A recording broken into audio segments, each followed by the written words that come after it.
पूजा बहुत ही संस्कारी लड़की थी और उसे मायके में बहुत ही लाड प्यार से पाला गया था, जिसके चलते उसकी माँ ने भी उसे कभी कोई काम नहीं करने दिया, क्योंकि वो लोग उसे अच्छी पोस्ट पर देखना चाहते थे, ना कि घर के काम करते हुए। वो पढ़ाई में भी बहुत अच्छी थी, लेकिन उसकी शादी ऐसे घर में हुई जहाँ बहू को सिर्फ घर के काम करने वाली नौकरानी समझा जाता था। एक दिन पूजा अपने कमरे में बैठी पढ़ाई कर रही होती है, तभी उसकी सास सावित्री वहाँ पर आती है। पूरे दिन किताब लेकर बैठने से किसी का पेट नहीं भरेगा। इनको छोड़ और जाके रसोई में कुछ बना ले। मुझे बहुत जोर से भूख लगी है। अभी थोड़ी देर में तेरा देवर भी उठने वाला होगा। माँ जी, लेकिन आप तो जानती हैं ना कि मुझे कुछ भी बनाना नहीं आता है। फिर आप मुझे कुछ भी बनाने को क्यों बोल रही हैं? क्योंकि हर टाइम मैं खाना नहीं बना सकती हूँ और अब राधा भी कुछ टाइम के लिए छुट्टी पर है, तो अब जब तक वो नहीं आती है तुझे घर के सारे काम करने पड़ेंगे।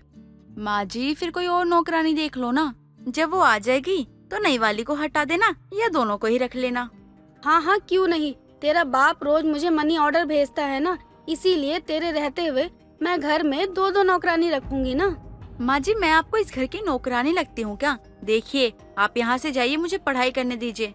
मैं कहीं नहीं जाऊंगी, बल्कि आज तू जाएगी रसोई में काम करने के लिए, क्योंकि अब तू इस घर की बहू है। अगर तू काम नहीं करेगी तो सीखेगी कैसे, मुझे ये बता तू। पूजा के पास अपनी सास की बातों का कोई जवाब नहीं होता और मजबूरन उसे अपनी सास के साथ रसोई में जाना ही पड़ता है। रसोई में पहुंचकर पूजा अपनी सास से बोलती है। बताइए माँ जी, आप क्या खाएंगे? मैं वही बना देती हूँ। तू तो ऐसे बोल रही है बहू जैसे तुझे सब बनाने आता है। चाय तो ठीक से बनती नहीं है तुझसे, और बात तो ऐसे कर रही है जैसे मैं जो बोलूंगी वो सब बना देगी। माँ जी, मैं कोशिश करने के लिए तैयार हूँ, लेकिन आप उसके बाद भी मुझे ऐसे बोल रही हैं। अरे मैं तुझे कुछ बोल नहीं रही हूँ। तो एक काम कर कि तू सिंपल मेरे लिए कढ़ी चावल बना दे, वो तो बनाना आसान है। लेकिन माँ जी, मुझे कढ़ी चावल बनाने नहीं आते हैं। मुझे पता है बहू कि तुझे नहीं आता है। मैंने तुझे बनाने के लिए बोला, लेकिन मैं तुझे उससे पहले समझाऊंगी, उसके बाद तुझे बनाना है, वरना तू सब कुछ सत्यानाश कर डालेगी। सावित्री पूजा को कढ़ी चावल बनाने की सारी विधि समझाकर वहां से चली जाती है।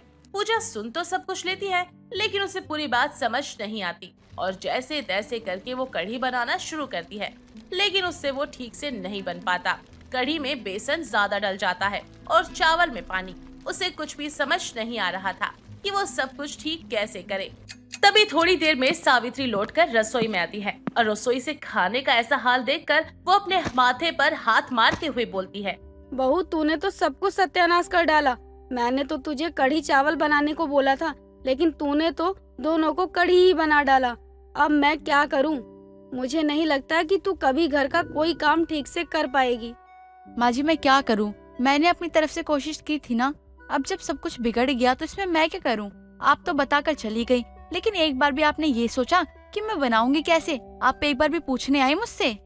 बहू, तू मूर्ख है एकदम। तुझसे कभी कुछ नहीं होगा। तूने जो ये रसोई का बुरा हाल किया है ना, इसे अब तू ही सही करेगी। क्या करूं मैं तेरा? सोचा था कि बहू ने बना दिया होगा अब तक खाना, जाकर आराम से खाऊंगी, लेकिन मेरी तो किस्मत में ही बहू के हाथ का खाना ही नहीं लिखा है। सावित्री अपनी बहू को खरी खोटी सुनाकर वहाँ से चली जाती है और अपने कमरे में बैठकर बड़बड़ाने लगती है। तभी उसका बेटा रमेश वहाँ पर आता है और बोलता है। माँ, क्या हो गया? आप अकेले बैठे बैठे बड़बड़ा क्यों रही हो? कोई बीमारी तो नहीं लग गई ना आपको? क्या बोले जा रही हो अकेले अकेले? देख बेटा, अभी मुझसे कोई भी मजाक मत कर। मेरा दिमाग बहुत खराब है। मेरी बहू ने मेरा जीना हराम करके रखा हुआ है, और कुछ नहीं। अच्छा, ऐसा क्या कर दिया भाभी ने जो आप इतना गुस्सा हो रही हो? बेटा, मैंने उसे कढ़ी चावल बनाने को बोला था। मुझे बहुत भूख लगी थी, लेकिन उसने सब कुछ सत्यानाश कर डाला। जाके रसोई का हाल तो देख, कितना बुरा कर रखा है उसने। इस लड़की को पता नहीं कौन सी घड़ी में मैंने अपनी घर की बहू के लिए चुना था। अच्छा ठीक है माँ, ये सब तो होता रहता है, हो जाता है। इस बात पे आप गुस्सा क्यों कर रही हो? अरे मैं अभी आपके लिए ना करी चावल बना के लेकर आता हूँ, आप शांत हो जाइए। हाँ बेटा, ले आना। बहुत जोर से भूख लगी है, इसीलिए मुझे और गुस्सा आ रहा है। ठीक है माँ, आप शांत हो जाइए, मैं लेकर आता हूँ। रमेश बाहर जाता है और कढ़ी चावल पैक करवाकर घर पर ले आता है, जिसके बाद सभी लोग खाना खाने बैठ जाते हैं। दिन गुजरते हैं। तभी एक दिन सावित्री अपनी बहू से बोलती है। बहू, तुझे खाना बनाना नहीं आता कोई बात नहीं, लेकिन आलू काटना तो आता है, या वो भी नहीं आता? आता है माँ जी, वो काम तो बहुत आसान है, बताइए क्या करना है। बहू, मैंने रसोई में एक बड़ी सी टोकरी में आलू रखे हैं, तू जाकर उन्हें पतला पतला काट दे, पापड़ बनाना है। बस इतनी सी बात माँ जी, ये तो मैं यूँ कर दूंगी। देखना, इस बार मैं आपको शिकायत का कोई मौका नहीं दूंगी। ठीक है, मैं तब तक पड़ोस में जा रही हूँ। तेरी कमला आंटी की तबीयत बहुत दिन से खराब है, मैं उससे थोड़ा मिल कर आती हूँ। ठीक है माँ जी, जाइए, जब तक आप आएंगी मैं सब कुछ कर लूंगी। सब करना ही नहीं है, बल्कि ठीक से करना है, वो भी ध्यान से। आलू पतले होने चाहिए। जी माँ जी, मैं आपकी बात समझ गई। अब आप मुझे इतना भी पागल मत समझिए। वैसे बहू, कमी नहीं है कोई तुझे पागल होने में। सावित्री इतना कहकर कमला के घर चली जाती है और पूजा अपनी सास की कही हुई बात को पूरा करने के लिए रसोई में जाती है और आलू काटने में लग जाती है। थोड़ी देर बाद सावित्री वापस आती है और देखती है कि उसकी बहू ने सारे के सारे आलू काट डाले, जिसे देखते ही उसका पारा हाई हो जाता है और वो बोलती है, बहू, तूने फिर से सब कुछ सत्यानाश कर डाला। अरे मूर्ख लड़की, मैंने तुझे आलू चिप्स बनाने के लिए काटने को बोला था, तूने तो सब्जी बनाने के लिए काट दिया। कर दिया ना सब कुछ सत्यानाश।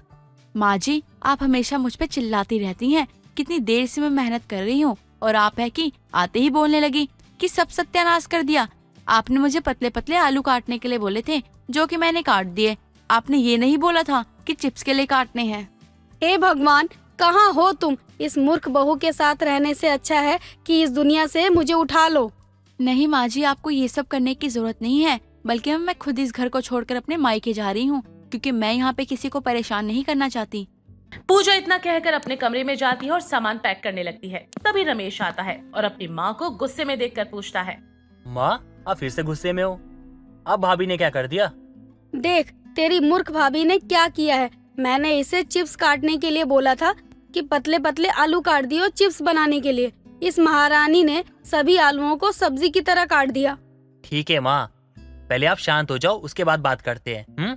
और एक बात है माँ, आपने भाभी को हमेशा भारी भरकम काम दिए और फिर चाहे वो काम कर पाए या ना कर पाए, फिर भी उन्होंने कोशिश की। वैसे आजकल की लड़कियों को देखो, उन्हें कोई काम नहीं आता है और ना वो सीखना चाहती हैं, ना ही करना चाहती हैं। सास कुछ बोले तो उल्टा सास को जवाब देती हैं, लेकिन भाभी कभी आपको जवाब नहीं देती। वो कोशिश करती है, वो सीखना चाहती है, लेकिन माँ उनसे जब होता ही नहीं है तो कैसे करेंगी? आपको एक बार ना उनके काम में ना नुक्स निकालने की जगह ना उनके साथ बैठकर उन्हें उनकी गलती बतानी चाहिए, उन्हें वो काम करना सिखाना चाहिए। क्या आपने कभी ऐसा किया? क्या आपने कभी उनकी गलती को सही करने की कोशिश की? क्या आपने कभी उनको समझाया कि वो इस काम को किस तरह से करे? नहीं ना माँ। बेटा, शायद तू सही कह रहा है। मैं हमेशा बहू पर चिल्लाती रहती हूँ कि तूने इस काम को सत्यानाश कर डाला, ऐसा कर दिया, वैसा कर दिया, लेकिन कभी सामने रहकर प्यार से उससे कोई काम नहीं करवाया, वरना शायद उससे ये गलती होती ही नहीं। अब आई आपकी बात समझ में कि मैं आपसे क्या कहना चाहता हूँ। सावित्री को भी अपनी गलती का एहसास होता है और वो अपनी बहू के पास जाती है और उससे माफी मांगती है। साथ ही अब उसे काम ना करने पर ताने मारने और गुस्सा करने की जगह वो उसे प्यार से समझाती है और काम करने का तरीका भी बताती है। और देखते ही देखते पूजा कुछ समय में सारे काम सीख जाती है और दोबारा उसे अपनी सास की डांट नहीं खानी पड़ती। ठंड का मौसम होता है। स्वाति की शादी रोहित नाम के लड़के से होती है और स्वाति अपने ससुराल के सारे काम बखूबी संभाल लेती है। स्वाति के बॉडी में आयरन की कमी की वजह से उसको बर्फ खाने की आदत होती है। ऐसे ही एक दिन स्वाति की सास सीमा बाजार से आती है और स्वाति को देखकर कहती है, बहू, ये तू क्या खा रही है? कुछ नहीं माँ जी, वो मुझे भूख लग रही थी तो बस। झूठ मत बोल, सच बता, तू बर्फ खा रही थी ना? इतनी ठंड में कोई बर्फ कैसे खा सकता है?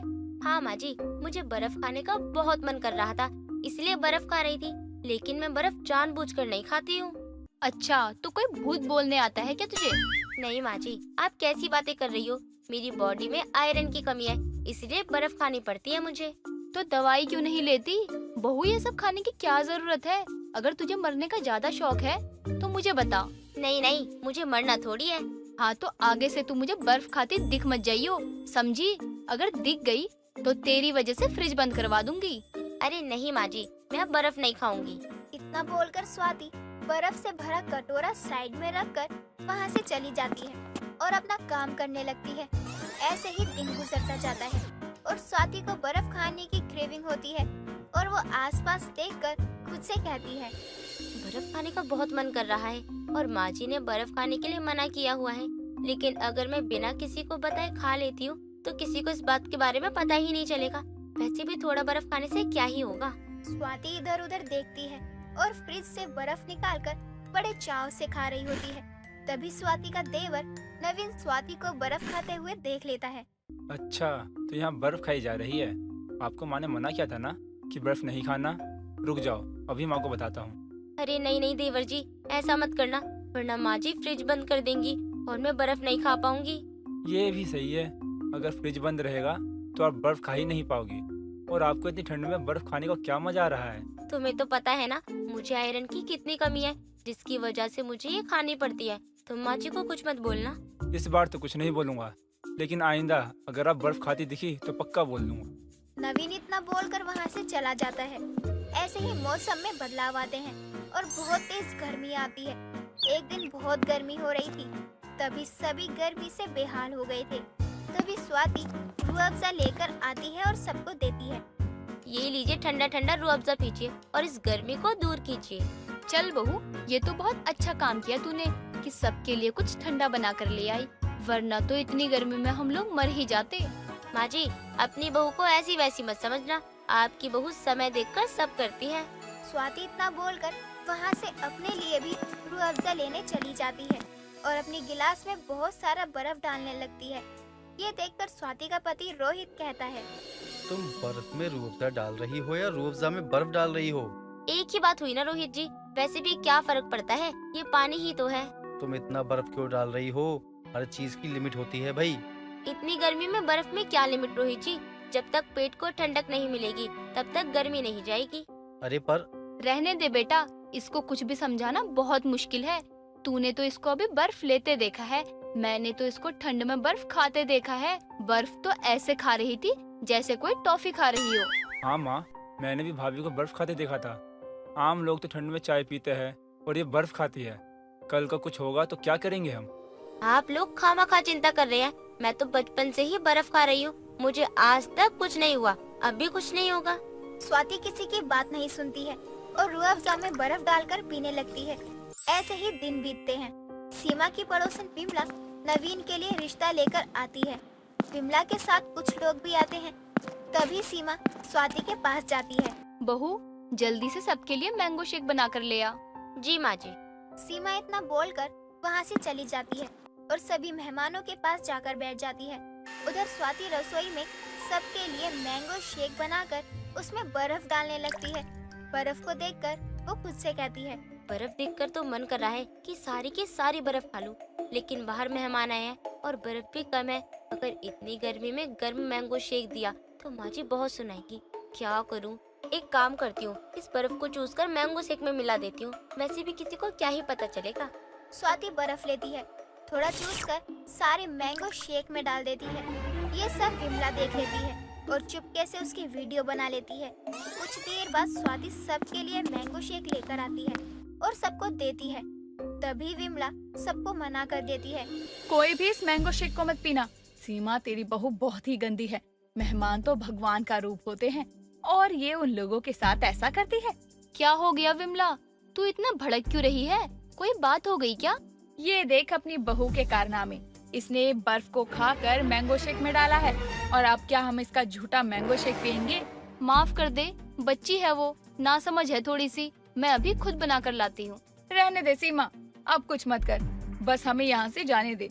हमें ये रिश्ता बिल्कुल भी मंजूर नहीं है। जिसके घर में ऐसी बहू होगी उसके घर तो कोई भी लड़की शादी करके नहीं आएगी।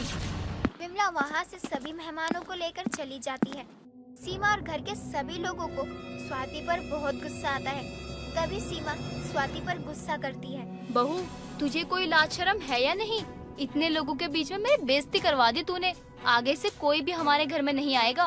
माँ, इनको कौन सा फर्क पड़ता है? इनको तो बस अपनी बर्फ दिखाई देती है। बर्फ खाने का मन किया और खा लिया। ये भी नहीं देखा कि घर में कौन मेहमान आए हुए हैं। हाँ स्वाति, अगर तुमको बर्फ ही खाना था तो बाद में खा लेती या फिर मैंगो शेक में बर्फ नहीं डालती। लेकिन झूठी मैंगो शेक क्यों दिया सबको? इसको बोलने का कोई फायदा नहीं है बेटा, अब हमें ही इसको सबक सिखाना होगा। तुझे बहुत शौक है ना बर्फ खाने का, अब घर में फ्रिज ही नहीं रहेगा, फिर खाकर देख तू। नहीं माँ जी, आप फ्रिज को कुछ मत करना। मैं आपसे वादा करती हूँ कि मैं बर्फ नहीं खाऊंगी। भाभी, अब आप कितनी बार वादे करके तोड़ने वाली हो? पहले भी 2 वादे किए थे, वो तो आपने तोड़ ही दिए। इस बार पक्का मैं ऐसा कुछ भी नहीं करूँगी। सीमा स्वाति की एक नहीं सुनती और फ्रिज को उसके सामने बेच देती है और सभी मिलकर उसको बहुत सुनाते हैं। ऐसे ही वक्त गुजरता जाता है और स्वाति को बर्फ खाने की क्रेविंग होने लगती है। घर में फ्रिज ना होने की वजह से वो विमला के घर जाती है। विमला आंटी, कहाँ हैं आप? क्या हुआ? तू यहाँ क्यों आई है? आज भी कुछ झूठी चीज देने आई है क्या? उस दिन के लिए मुझे माफ कर दीजिए विमला आंटी जी। आप मुझे थोड़ा सा बर्फ दे दीजिए, मुझे बहुत क्रेविंग हो रही है। तुझको तो मैं फ्रिज का 1 गिलास पानी भिना दूं और तू बर्फ की बात कर रही है। आगे से मेरे घर आने की जरूरत नहीं है, समझी? विमला स्वाति के मुंह पर दरवाजा बंद कर देती है और स्वाति अपने घर आ जाती है। कुछ दिन ऐसे ही निकल जाते हैं और स्वाति बिना बर्फ खाए बीमार पड़ जाती है। उसकी बहुत ज्यादा हालत खराब हो जाती है। तभी सीमा उसको देखती है। क्या हुआ बहू, तू ठीक तो है ना? माँ जी, मुझे बर्फ खाना है। मेरे शरीर में आयरन की कमी है, इसलिए तो खाती हूँ, वरना मुझे क्या शौक है इस ठंडी गर्मी में भी बर्फ खाऊं। अरे तो आयरन की कमी पूरा करने के लिए जरूरी नहीं है तू बर्फ खाए। तुझे मैं बर्फ खाने दूंगी, लेकिन जब तू लिमिट में खाएगी। और कल से तुझे भीगे हुए किशमिश खाना होगा, समझी? जी माँ जी, आप जो बोलेंगी मैं वही करूँगी और कोशिश करूँगी कि बर्फ बिल्कुल भी ना खाऊं। हाँ, चल अब उठ जा और जाकर स्टोर रूम में फ्रिज रखा हुआ है, उसमें से बर्फ निकाल कर खा ले थोड़ा सा, समझी?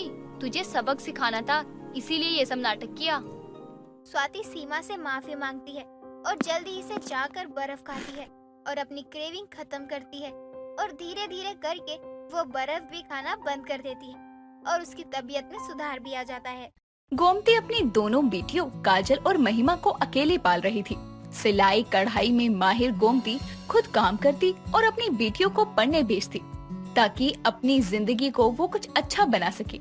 अब उसकी बड़ी बेटी सिलाई कढ़ाई सीख जाती थी और वहीं उसकी छोटी बेटी महिमा अब कॉलेज जाने लगी थी, जिसके लिए एक दिन वो अपनी माँ और बहन के पास आकर कहती है, माँ, अब मेरे कॉलेज जाने का समय आ गया है, आप मुझे कोई नई ड्रेस बना कर दो ना। अरे मेरी बच्ची, मैं जानती हूँ, इसलिए आज मैंने तेरे लिए एक बहुत अच्छा सूट सिला है, तू वही पहन कर जाइयो कॉलेज। सच में माँ, आपका बहुत बहुत शुक्रिया। और छोटी, मैंने तेरे लिए एक नया कुर्ता सिला है, नए स्टाइल का, वो भी तू कॉलेज पहन कर जा सकती है। थैंक यू दीदी। महिमा अपने कॉलेज जाने को लेकर बहुत खुश थी। स्कूल में अव्वल आने की वजह से महिमा को कॉलेज की फीस में भी छूट मिली थी, जिसके चलते उसको अपने गांव से बाहर एक बड़े से कॉलेज में दाखिला मिल गया।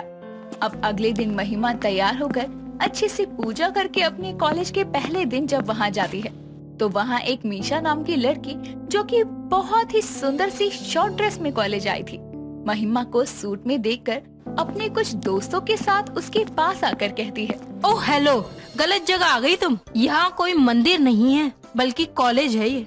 हाँ, मुझे पता है ये कॉलेज है और मैं सही जगह आई हूँ। मैंने भी इसी कॉलेज में एडमिशन लिया है।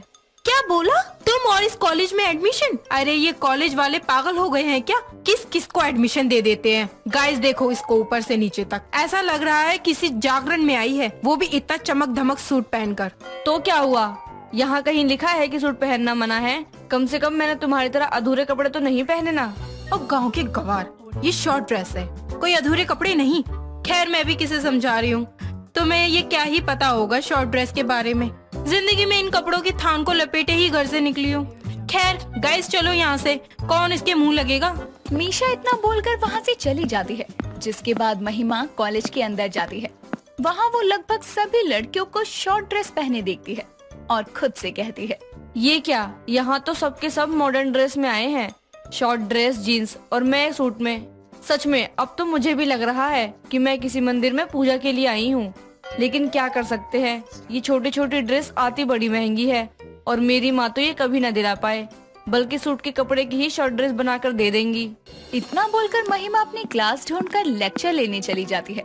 जिसके बाद वो अपने कॉलेज से पहले दिन जब घर आती है तो उसका उदास चेहरा देखकर उसकी माँ कहती है, बेटी क्या हुआ, आज इतने बड़े कॉलेज में तेरा पहला दिन था, लेकिन तू खुश होने की जगह उदास क्यों दिख रही है? तो माँ क्या करूँ, पता है आपको कॉलेज में सब कितनी महंगी और छोटी छोटी ड्रेस पहन कर आए थे, क्या बोलते हैं उसको, शॉर्ट ड्रेस, और मैं सूट में गई थी जैसे वहाँ कोई जागरण हो रहा हो।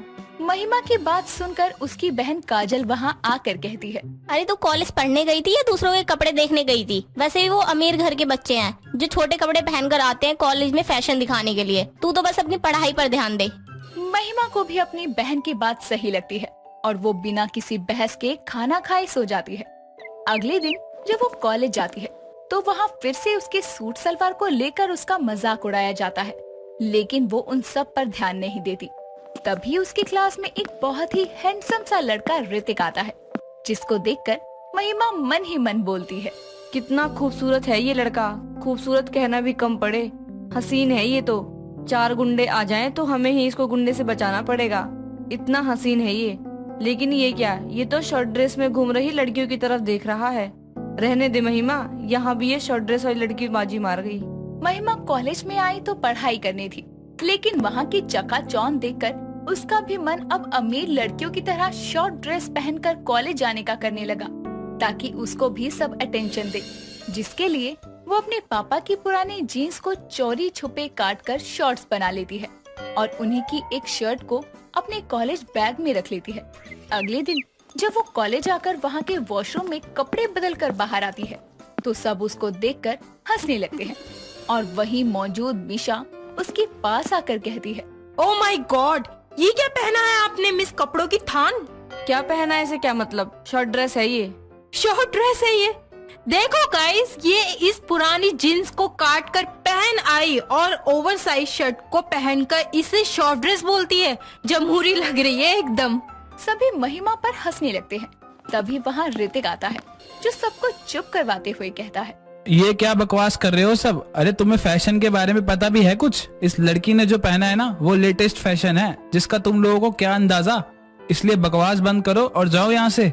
कॉलेज का पॉपुलर लड़का अगर ये बोल रहा है तो सच ही होगा, लेकिन ये बहन जी को फैशन सेंस कैसे हो गई? खैर, अभी निकल यहाँ से।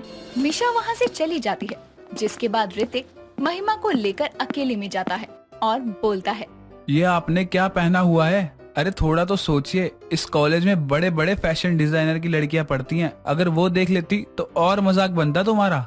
वो बस मुझ गरीब की शॉर्ट ड्रेस पहनने की चाहत ने ये सब करवा दिया, लेकिन आपको तो पता था ये सब कोई फैशन नहीं है, फिर आपने झूठ क्यों बोला?